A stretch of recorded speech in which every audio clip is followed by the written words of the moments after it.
20, Treasury Management Policy. Thank you. Happy to move, Madam Chair. Moved by Councillor Cooper, I'll second it. seconded by Councillor Wood. Yeah, put them in. Thank you. Put it down. Do we want to, Yeah, it's pretty self-explanatory. Yeah, Madam Chair, I mean, it's really smart, and when I look at the objectives, I mean, those are the things we've got to hold in our mind Yep. when we're looking at the asset review, opportunities to do other things other than borrowing, Yep. you know, find other funding sources, and so I'm hoping that, you know, when we're making those kind of decisions, we've got these objectives in mind if we're adopting this today. right. Okay, so Treasury Management Policy, if no one's got any questions, I'll put it. All those in favour? Aye. Against? Carried. Thank you. Alternative sources of funding, financing work. Thank you. Hey there, John. Thank Don't you, run everyone. away. Don't run away, John. John, again. Are you?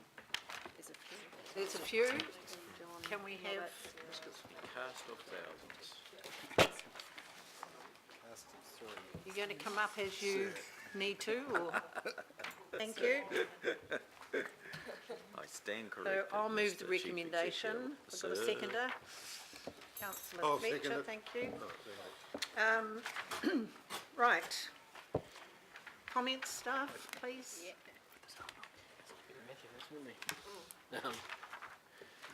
Expecting Mr. Walker for this.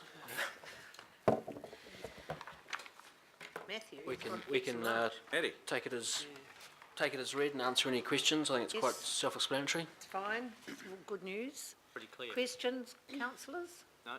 Very smart. Councillor Well, maybe you Casey? could talk about the Auckland Transport move to the Vodafone building. That's not this. Nothing to do with this. It is, Well- it's about corporate accommodation usage. Yeah, look, yeah, Transport's happy just to within give a brief summary of the situation we're in right now, so we can do that through the chair. So yeah, because this does incorporate the notion of group accommodation footprint and how we're actually managing that.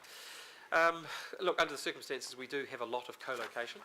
As I mentioned in the workshop, we have 28 sites across the group, and many of those are actually sharing sites between council and transport with AT, RFA, and others. The major shift that we've already done as a council alone, the parent, is actually reduce our site by 5, reduce about 3,000 square metres since amalgamation. Transport are going through that very process themselves right now. They're spread across quite a few sites within the CBD and elsewhere. They recognise the need for regional hubs, and they will still exist going forward. But what they did want to do was actually reduce the number of leased sites they have, bring people together, less travel time for those staff moving between the offices. And so what they've looked at is I won't say short term, but it's reasonably short in the terms of accommodation, which is the notion of looking for an alternative location for about 9 years to reduce their lease cost substantially, bring people together, and then look after that period with other considerations to tie into the more of a group portfolio basis. As an organisation, we have work already done as far as grouping ourselves, bringing co-locating across the group, but we're also extending that to looking at things such as central government and co-locating with them.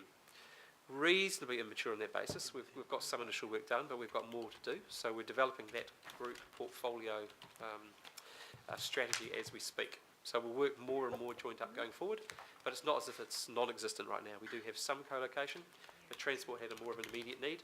They had leases expiring in some locations, so they had to do something. So like I say, not short term, but it's 9 years, which they're not tying themselves in for a long period. But definitely at the end of that 9 year period, we'll be in a much more mature position to ensure that we're joint up more on a group basis. Can I just ask who's looking into the co-location with government departments, and which government departments are at the top of the list? This is early stages. If the central government actually has the Property Management Centre of Expertise, which does a lot of this work on behalf of a lot of the ministries and departments. So we've had some initial discussions with them. It's also not something new. Council has explored this in the past, pre-amalgamation even. There was notions of combining some of our service centres with WINS offices, and there was a couple of trials actually run. So it's really just a continuation of some of those discussions. There'd be some political input into that before If it gets there's anywhere. going to be any form of co-location, there'll be some political input. This will be early stages about talking about possibilities, possible options, and then bring it back to whether that would actually be something acceptable to the council, which is represented by yourselves. Yes. Thank you. Councillor Wayne Walker. Just under corporate accommodation usage, because the organisation's going to be growing over time, I mean, it has to grow as we have more population, and we know that there's a strong variable correlation between the number of people that we employ and our business activity. Do we have a plan going forward as it goes to corporate accommodation? And I mean a plan going forward some way into the future? Through the chair. Interestingly, because yes and no to your very first observation, part of the process we're working through right now is also ensuring that we're maximising the use we have, so you can actually fit more people effectively into the same work area. The other notion is also major projects such as new course, such as digitisation, is actually going to reduce the number of staff required to deliver the same level of service. We're moving much towards self-service for our customers. So rather than working during office hours, they can actually come and actually have services provided when they'd like, whatever hour of the day it is. So we are still getting ahead around the demand side of the equation, exactly what will be required if we jump forward 10, 15 years. We have some early indications, and we know we're covering that as we go, but there is an anticipation we can actually reduce the headcount. As we talked about before, we've actually got less staff today than we had on amalgamation, even though the service levels, the resource consent applications have grossly increased over that period. Okay. The other question I've got is just around corporate accommodation financing, and I can appreciate that there's a word in there around financing, but just in terms of the assessment criteria, quite obviously there are things around where we locate that go to our civic purpose, accessibility. There are also matters around sustainability, especially when it goes to transport, and council needs to be leading, not following. Is it conceivable that the list there is a little bit narrow in terms of our civic function and in particular issues around sustainability and transport?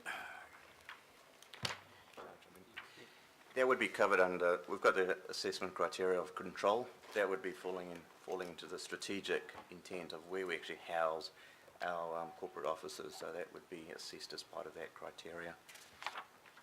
So those are very high level assessments. Yeah. So if just answer the chair, really we split this into two pieces, which is why you've got the usage versus the financing.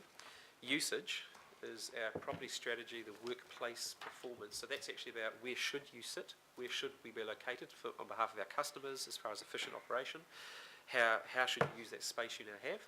This corporate accommodation financing is okay, so if that's the case, you've now worked out where you should be and how you should use that location, what should the model look like? Do you need to own it? Should you lease it? Or it should be somewhere in between on the continuum? So those four criteria there are more around the strictly financing piece. Should you own the building? Should you lease the building? Should you have a joint venture? Should you have some other form of arrangement? Okay, and the last question I've got is just around fleet, and I can appreciate under point 23 you mentioned further greening of the fleet. I would hope that there's a very strong weighting to sustainability, because the only way that we're going to deal with electrification of the vehicle fleet across Auckland, and I'm talking about civic society, is by council leading, because otherwise we're just not going to have any traction at all, in my view. And that is certainly what other cities have done that are way ahead of us.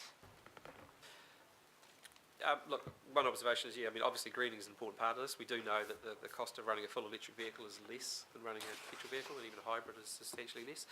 Having said that, the first criteria is to actually reduce the size of the fleet, and there are other ways of achieving that as well. So when you do end up with a fleet, you then consider what's the most efficient way to run that fleet, and the greening component is there. Sustainability we take in the wider sense too, which is environmental sustainability, is also financial sustainability and other component pieces. Yep. Thank you. Councillor Fletcher, did you want? Yes, I did. I guess I really welcome this, and looking ahead at how we can better work with government departments, I think with the right political mandate and that there are incredible opportunities, in my opinion. I think, especially if you look in the environmental area, if you look at the work that we're doing with the Department of Conservation, with our regional parks, whether you're looking at the area of biosecurity, we've got massive duplication between central government and local government at the moment, and I think this must be mandated, but there must be an opportunity for working more strategically into the future, and I wonder, sir, if you could comment on that. We could run the country more efficiently. We could. Through you, Madam Chair, we certainly will be exploring a number of those aspects, Councillor Fletcher, in addition to some of the comments I made earlier this morning with respect to another paper, quite close engagement with government. Thank you. Thank you, and Councillor Penrose. Yeah, I'll just be quick, Madam Chair. Whilst I was probably one of the councillors at the time that said we've got to review our fleet vehicles, I think we've got to be mindful too, Madam Chair, that this city's grown faster than any other international city across the globe at the moment. It's grown so fast that we just can't keep up with demand, and I've got to make sure that we have sufficient vehicles that we can get out there and service the region at the same time. You know, our building section has just gone ballistic. We've got to make sure that we've got our building section guys out there being able to have the access to those vehicles to be able to service the industry. So I think we've got to be mindful and be careful how we approach it. Yep, so if there's no other questions.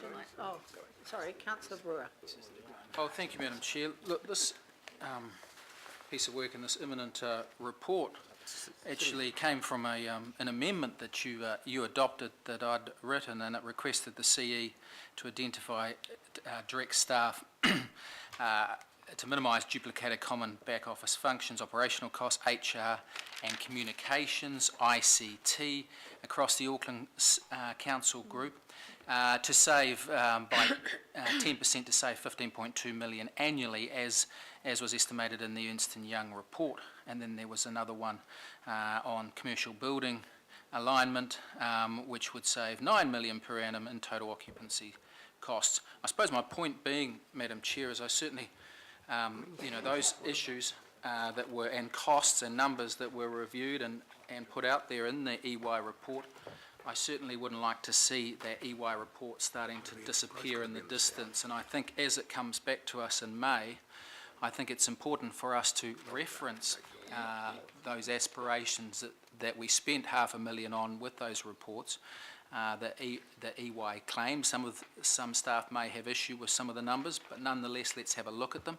And frankly, I hope as part of the $500,000 bill that there'll be a kind of an ongoing relationship with Cameron and Partners and EY, where that report they might have some input into as to whether we're heading down the same track. So there's some observations there. And also in that resolution, we looked at matters of HR and communications as well. And so there are some particular departments that were singled out, and I certainly hope that we don't. I implore staff to go back to that original resolution and have a look at what we decided upon, and ensure that that's reflected in the Finance and Performance Committee meeting on the 13th of May. And I suppose my question is EY, will they be invited to give an independent review of that report? At another $500,000 report. Without cost, because I think I'm sure the 250,000 probably covered one peer review. Yes.